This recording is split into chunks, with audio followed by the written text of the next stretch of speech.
जर तुमच्या पण घरी दिवसाच्या शेवटी चपात्या उरत असतील तर नक्की ही रेसिपी ट्राय करा. काहीतरी वेगळं. ही खरं तर माझ्या बहिणीची रेसिपी आहे. तर आणि सगळं बेसिक तिने यूज केले जे आपल्या घरात नॉर्मली असतात गोष्टी. तर नक्की बघा, तुम्हाला नक्की आवडेल.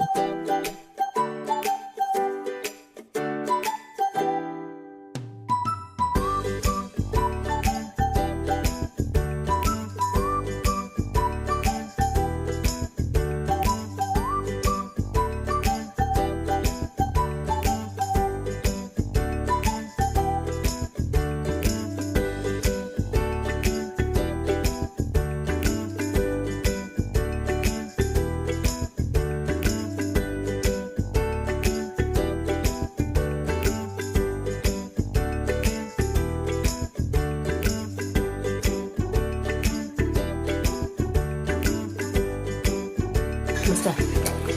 तर भाज्या कापायची मेहनत मस्त.